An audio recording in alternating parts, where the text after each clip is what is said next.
ಎಲ್ರಿಗೂ ನಮಸ್ಕಾರ ಬಂಧುಗಳೇ. ಇವರ ಹೆಸರು ಪುಟ್ಟೇಗೌಡ ಅಂತ. ಇವರ ಹತ್ತಿಗೆ ಇವರ ಅಣ್ಣನ ಮಕ್ಕಳು ಎಲ್ಲರೂ ಕೂಡ ಇದ್ದಾರೆ. ಇದ್ದು ಫೋನ್ ಮಾಡ್ತಾ ಇದ್ರು ಕೂಡ ಯಾರು ಬಂದು ಸ್ಪಂದಿಸ್ತಾ ಇಲ್ಲ. ಇವಾಗ ನೋಡೋಣ, ನಿಮ್ಮ ಮುಂದೆನೇ ಒಂದು ಕರೆ ಮಾಡ್ತೀನಿ. ಅವರಿಗೆ ಏನು ಹೇಳ್ತಾರೆ ಏನು ನೋಡೋಣ. ಎಷ್ಟು ಬೇಜಾರಾಗುತ್ತೆ ಅಂದರೆ, ಇವಾಗ ಹಾಸ್ಪಿಟ್ಲಿಂದ ಕರ್ಕೊಂಬಂದ್ವಿ. ಶುಗರ್ ಬರೀ 26 ಇದೆ. ಡಾಕ್ಟ್ರು ಇವತ್ತು ನಾಳೆನಲ್ಲಿ ಇವರ ಒಂದು ಪಯಣ ಅಂತಿಮ ಆಗ್ಬೋದು ಅನ್ನುವಂತಹ ಮಾತನ್ನು ಹೇಳಿದ್ದಾರೆ. ಹಲೋ, ಏನು ಸರ್ ಇದ್ದೀರಾ ಸರ್ ಪುಟ್ಟೇಗೌಡರ ಕಡೆಯವರು? ಅವ್ರ ಅಣ್ಣ ಏನು ಬಂತು ಸರ್ ಪ್ರಯೋಜನ? ಯಾವಾಗ ಸರ್ ಸತ್ತ ಮೇಲೆ ಬರ್ತೀರಾ ಸರ್? ಎಷ್ಟು ದಿನದಿಂದ ಹೇಳ್ತಾ ಇದ್ದೀನಿ ನಿಮ್ಮ ಮನೆಯವ್ರಿಗೆ. ಪೊಲೀಸರು ಫೋನ್ ಮಾಡಿದ್ದಾರೆ, ನಿಮ್ಮ ಮಗನಿಗೆ ಮಾಡಿದ್ದಾರೆ, ನಿಮ್ಮ ಹೆಂಗಸ್ರಿಗೆ ಮಾಡಿದ್ದಾರೆ. ಹಂಗೆ ಹೋಗ್ಬಿಡ ಕೇಳಿ ಸರ್. ಎಲ್ಲಿ ಹುಷಾರಿದ್ರೆ ನಾನು ಯಾಕೆ ಮಾಡ್ತಾ ಇದ್ದೆ ಸರ್? 1 ತಿಂಗಳಿಂದ ನಿರಂತರವಾಗಿ ಕಾಲ್ ಮಾಡ್ತಾ ಇದ್ದೀನಿ. ಆತ ಭಾಳ ಸೀರಿಯಸ್ ಇದ್ದಾರೆ ಅಂತ ಪೊಲೀಸ್ ಸ್ಟೇಷನ್ಗೆ ಹೋಗಿ 2 ದಿನ ಕಂಪ್ಲೇಂಟ್ ಮಾಡಿ 2 ದಿನ ಕಾಲ್ ಮಾಡಿಸಿದ್ದೀನಿ. 1 ದಿನ ಬಂದು ನೋಡ್ಕೊಂಡು ಹೋಗಿದ್ದೀರಾ ಸರ್? ಏನು ಸರ್ ಬಂದು ಪ್ರಯೋಜನ ಸರ್? ಭಾಳ ನಾನು ಕೊನೆಯದಾಗಿ ಹೇಳ್ತಾ ಇದ್ದೀನಿ, ಬಹಳ ಸೀರಿಯಸ್ ಇದ್ದಾರೆ. ಇವಾಗ ಹಾಸ್ಪಿಟ್ಲಿಂದ ಕರ್ಕೊಂಡ್ಬಂದಿದ್ದೀನಿ. Full sugar ನಿಲ್ಲಾಗಿದೆ. ಇವತ್ತು ಅಥವಾ ನಾಳೆನಲ್ಲಿ ಅವರ ಒಂದು ಪಯಣ ಅಂತಿಮ ಆಗ್ಬೋದು ಅನ್ನುವಂಥ ಒಂದು ಮಾತನ್ನು ಹೇಳಿದ್ದಾರೆ ಡಾಕ್ಟ್ರು. ಇದ್ರ ಮೇಲೆ ನಿಮಗೆ ಬಿಟ್ಟಿದ್ದು 1 ತಿಂಗಳಿಂದ ಹೇಳ್ತಾ ಇದ್ದೀನಿ ಸರ್. ಅಪ್ಡೇಟ್ ಅವ್ರಿಗೆ ಏನೇನಾಗಿತ್ತು, ECG ಮಾಡಿದ್ದು, ಎಕ್ಸ್ರೇ ಮಾಡಿದ್ದು, ಅವ್ನ ಹಾಸ್ಪಿಟ್ಲಲ್ಲಿ ಅಡ್ಮಿಟ್ ಮಾಡಿದ್ದು, ಪ್ರತಿಯೊಂದು ಡಾಕ್ಯುಮೆಂಟು ಕಳಿಸಿದ್ದೀನಿ. ಮಾನವೀಯತೆ ಅನ್ನೋದೇ ಇಲ್ವಾ ಸರ್? ಸರ್ ನಮಗೆ ಸಂಬಂಧನೇ ಇಲ್ಲ, ನಾವು ತಗೊಂಡೋಗಲ್ಲ ಅಂತ ಹೇಳೋರೆ. ನಿಮ್ಮ ಮಗ ನಮಗೆ ಸಂಬಂಧನೇ ಇಲ್ಲ, ನಾವು ಕರ್ಕೊಂಡು ಹೋಗೋಕ್ಕಾಗಲ್ಲ ಅಂತಲೂ ಹೇಳಿದ್ದಾರೆ ಸರ್. ಏನು ಸರ್ 1 ತಿಂಗಳಿಂದ ನಿರಂತರವಾಗಿ ಹೇಳ್ತಾ ಇದ್ದೀನಲ್ಲ ಸರ್. ಊಟ ಮಾಡಿದ ಸಾವೇ ಹತ್ರ ಇದೆ. ಇವತ್ತು ನಾಳೆ ಅಂತ ಹೇಳೋರೆ ಡಾಕ್ಟ್ರು ಅಂದ್ರೂ ಕೂಡ ನೀವು ಊಟ ತಿಂತಾನ ತಿಂಡಿ ತಿಂತಾನ ಅಂದರೆ ಏನು ಹೇಳೋಣ ಸರ್ ನಾವು?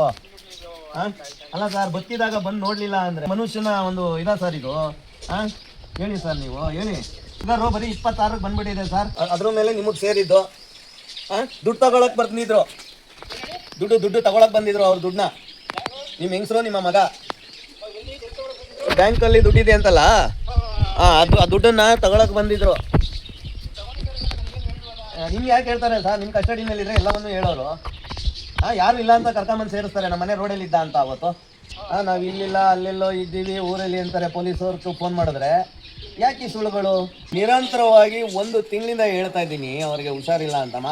6 ತಿಂಗಳಿಂದ ನಾನು ಅವ್ರು ಹುಷಾರಿಲ್ಲದಾಗಿಂದ ನೋಡ್ತಾನೆ ಇದ್ದೀನಿ. ಹಾಸ್ಪಿಟ್ಲಿಗೆ ಕರ್ಕೊಂಡು ಮತ್ತೊಂದು. ಯಾಕೆ ನಿಮ್ಗೆ ಯಾಕೆ ಹೇಳಲ್ಲ? ಅವ್ರು ಅಂದರೆ ಅವ್ರ ಸಾವನ್ನ ಬಯಸ್ತಾ ಇದ್ದಾರಾ ಎಲ್ಲರೂ ಸೇರಿ?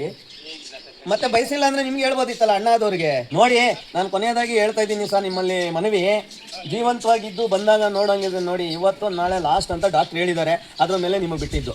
ಇಲ್ಲ ಯಾರು ಇಲ್ಲ, ಅನಾಥ ಶವ ಅಂತ ಕನ್ಸಿಡರ್ ಮಾಡಿ ನಾನು ಮಣ್ಣು ಮಾಡ್ತೀನಿ ಸರ್. ಸತ್ರೆ ಸಾವನ್ನ ಬಯಸ್ತಾ ಇಲ್ಲ ನಾನು. ಆ ಯಪ್ಪನಿಗೆ ಅರ್ಥ ಆಯ್ತಲ್ಲ, ಬದುಕಲಿ ಅಂತಾನೆ ನಾನು ಇದು ಮಾಡ್ತಾ ಇರೋದು. ಆದ್ರೆ ಎಲ್ಲರಿಗೂ ಒಂದು ದಿನ ಸಾವನ್ನೋದು ಬರುತ್ತೆ ಸರ್. ನೀರು ಕೂಡ ಬಾಯಿಗೆ ಹೋಗ್ತಾ ಇಲ್ಲ. ವಿಡಿಯೋನು ಕೂಡ ಮಾಡ್ತಾ ಇದ್ದೀವಿ ನೋಡಿ.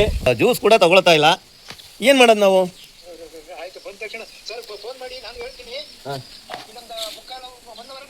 ನೋಡೋಣ ಸರ್, 1 ಅವರಲ್ಲಿ ಬರ್ತೀನಿ ಅಂದ್ರೆ ಬಂದು ಜೀವಂತವಾಗಿದ್ದ ಬಂದು ಮಾತಾಡ್ಸ್ಕೊಂಡು ಹೋಗಿ ಸರ್. ಅಷ್ಟು ಸೀರಿಯಸ್ ಅಂತಾನೆ ಹೇಳ್ತಾ ಇದ್ದೀನಿ ಸರ್. ಪೊಲೀಸರು ಕಾಲ್ ಮಾಡಿದ್ದಾರೆ. ಈಗೂ ಕೂಡ ಹಾಸ್ಪಿಟ್ಲಿಗೆ ಕರ್ಕೊಂಡೋಗಿ ಬಂದಿದ್ದೀನಿ. ದಾಖಲೆ ಕೊಡ್ತೀನಿ ನಾನು ಹಾಸ್ಪಿಟ್ಲಿಗೆ ಕರ್ಕೊಂಡೋಗಿ ಬಂದಿರೋದನ್ನ. ಏನು ಸರ್, ಮಾನವೀಯತೆ ಅನ್ನೋದು ಸತ್ತೋಗಿದೆಯಾ ಸರ್ ಮನಸ್ಸಿನಲ್ಲಿ? ಹೇಳಿ, ಮಾನವೀಯತೆ ಅನ್ನೋದೇ ಇಲ್ವಾ ಸರ್? ಮನುಷ್ಯತ್ವ ಅನ್ನೋದೇ ಇಲ್ವಾ ಸರ್?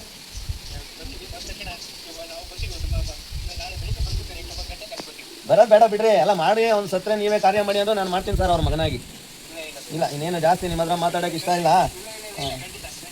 ಅಲ್ಲ ಸರ್, ಇಷ್ಟು ವರ್ಷದಲ್ಲಿ ಅಣ್ಣ ಅಂತೀರಾ, ತಮ್ಮ ಅಂತೀರಾ, 1 ದಿನ ಬಂದು ಮಾತಾಡ್ಸಿಲ್ವಲ್ಲ ಸರ್ ನೀವು? ಬೇಡ, ಒಂದು ಫೋನ್ ಮಾಡಿ ಮಾತಾಡ್ಸ್ಬೋದಿತ್ತಲ್ಲ ಸರ್. ಎಷ್ಟು ವರ್ಷ ಆಯಿತು ಸರ್ ಆಶ್ರಮಕ್ಕೆ ಬಿಟ್ಟು? ಆಗೈತೆ ಅಲ್ಲ, ಅಟ್ಲೀಸ್ಟ್ 1 ದಿನ ಒಂದು ಫೋನ್ ಮಾಡಿ ಮಾತಾಡ್ಸಿದ್ದೀರಾ ಸರ್ ನಮ್ಮ ಅಣ್ಣ ತಮ್ಮ ಹೇಗಿದ್ದಾನೆ ಅಂತ? ಸರ್ ನೋಡಿ, ನಾನು ಮಾತಾಡಬಾರ್ದು. ಮೊನ್ನೆ ಪೊಲೀಸರಿಗೆ ಹೇಳಿದ್ದಾರೆ ನಮ್ಗೆ ಅವ್ರಿಗೇನು ಸಂಬಂಧ ಇಲ್ಲ ಸರ್, ನಾವು ಕರ್ಕೊಂಡು ಹೋಗಲ್ಲ ಅಂತ ನಿಮಗೂ ಹೇಳಿದ್ದಾರೆ. ಹೌದು ಸತ್ಯ ಹೇಳ್ತಾ ಇರುವಂಥದ್ದು.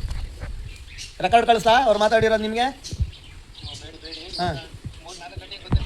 ನೋಡಿ ಸರ್, ಅದ್ರ ಮೇಲೆ ನಿಮ್ಮ ಇಷ್ಟ. ಓಕೆ, ನನ್ನ ಹೆಸರು ನಾಚಿ ಪ್ರಸನ್ನ.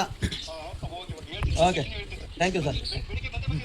ಓಕೆ, ನೋಡೋಣ, ಹೇಳ್ಬೇಕು ಹೇಳಿದ್ದೀನಿ ಸರ್. ಅದ್ರ ಮೇಲೆ ನಿಮಗೆ ಸೇರಿತ್ತು ಸರ್. ಬೆನ್ನ ಹಿಂದೆ ನಿಂತಿದೆ ನೋಡು ಬೆನ್ನಟ್ಟುವ ಕರ್ಮ, ಮಾಡಿದ ತಪ್ಪಿಗೆ ಅನುಭವಿಸುವುದು ನಿನ್ನ ಧರ್ಮ.